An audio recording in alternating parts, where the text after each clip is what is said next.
You are listening to Nolan Knows. I am your host, Alec Nolan, and I've been a bit off the grid lately, mainly due to the fact that I was still in my fall quarter at UCSB finishing up with finals, but now I am home and glad to be so, got some free time, and I figured I was going to open the show with something a little more positive. I thought maybe talking about the whole Jim Harbaugh situation with the Jive Turkey and just how much I absolutely love that, and I think Jim Harbaugh is so great, not just for sports, but college football in particular. But this morning, I was sitting there and I was looking at the articles, and when I initially read last night that Tyronn Lue was not going to have his big three, Kevin Love, Kyrie Irving, and LeBron James, play last night against the Memphis Grizzlies, I didn't think much of it. I didn't really read into it. And then this morning, after looking on Twitter and kind of hearing the radio shows in the morning, it became clear that this wasn't just an issue about resting somebody. It was an issue about not even have a guy show up in Memphis, and the big three not even show up in Memphis. The game before the Cleveland Cavaliers play in Cleveland against Memphis, they're supposed to get on a flight the next day and travel over to Memphis for the next game. Now, not only do Kyrie, LeBron, and Kevin not even play in the game, they don't even travel for resting purposes. And this to me was troubling because I didn't really like this from the perspective of a fan. Now, if I was a player, I might view it differently. But as a fan, as a person that hasn't been to a lot of NBA games, in fact, has never been to an NBA game, having the opportunity to see not only the world champion Cleveland Cavaliers, but see the best player on the planet in LeBron James, to see a world champion, to see a world-class athlete, to see a phenom, and he's entering the last half of his prime.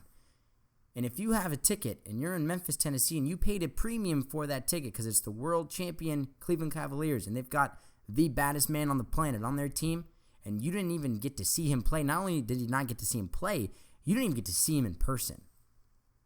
And from a fan's perspective, I don't appreciate that. Now, I get it. He's LeBron James.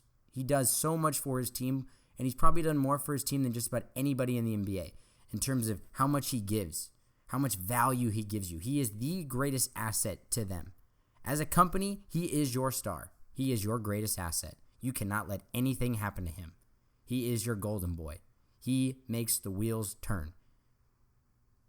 You think Tyronn Lue runs that team? No. LeBron James runs that team, runs that organization, runs that city. LeBron James is not only the Cleveland Cavaliers, he is Cleveland. He is basketball. He is the man. Yeah, Steph Curry, back-to-back MVPs. No, that's not the baddest man on the planet. That's not the most powerful man in the world of basketball. LeBron James is. And when the most powerful man in the world of basketball decides to not even travel to a game, I scratch my head a little bit because he has done so much for the game, for the city of Cleveland, for the state of Ohio, for the game of basketball, everything. He's played in the Olympics, All-Star games.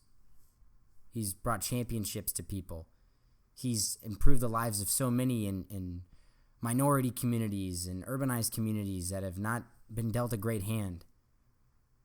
He's a good person. I really believe that. He's a great father, great husband, but I'm surprised something like this happens.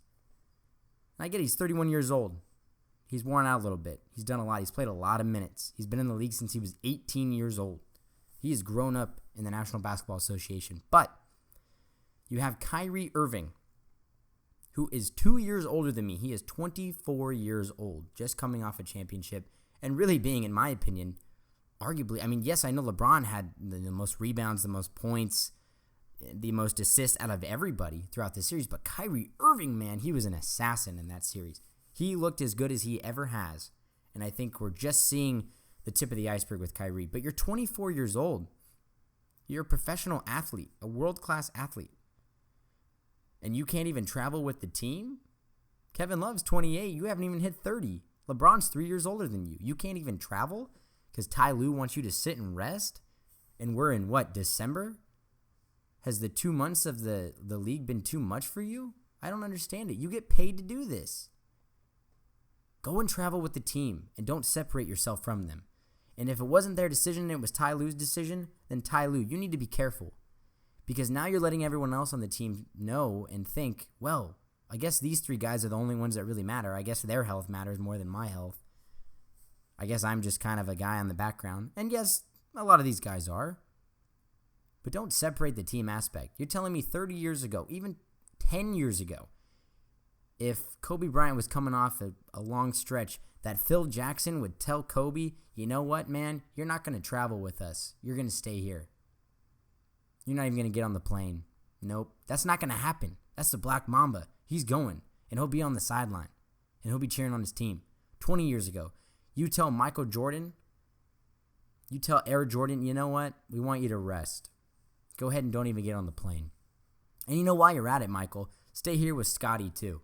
Yeah, you and Pippen stay here. Everybody else will travel. No, not going to fly. Not going to happen. Because there's a kid in that stands, and he may live in Memphis, but maybe he's not a Grizzly fan. Maybe he has been his entire life a LeBron James fan. Wearing 23 jersey, he's got the shoes on, he's ready to see King James.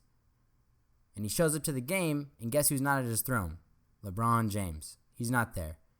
So now that kid, and mind you, this is near Christmas time, and I bet a lot of these parents have probably bought these kids these tickets for their birthdays. Or, excuse me, not their birthdays, for the Christmas holidays. And they decided, this could be a great thing. We're not really big Memphis Grizzly fans, but we've lived in Memphis our whole lives, and we'd love to see LeBron James and the world champion Cleveland Cavaliers. And now I don't get to see him.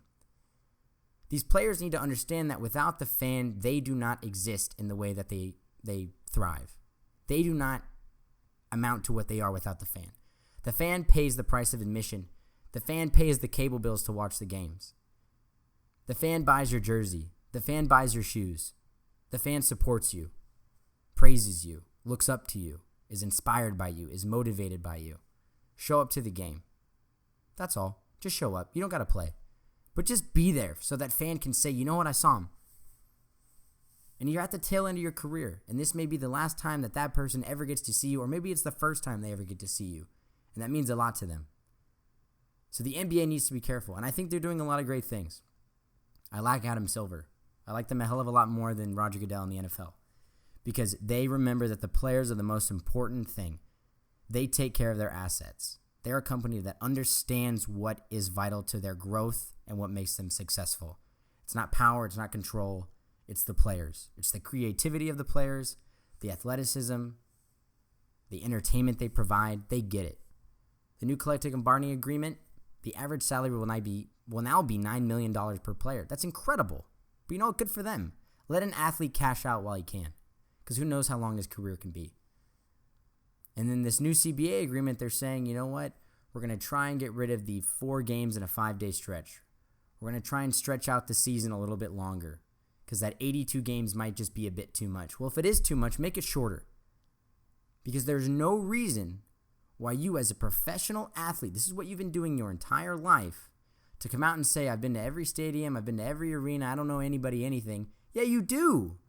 Yes, you do, because someone is paying that price of admission, and that money goes towards your paycheck. And I understand you have endorsement deals with Sprite and Nike, and you've been in movies, and you've done all these great things. And I respect LeBron. I love LeBron. He's great. He is great for the game of basketball. He's great for sports. He's great for pop culture. But when you don't get on that plane and you separate yourself and you rest, you're letting someone down. And frankly, I don't appreciate that.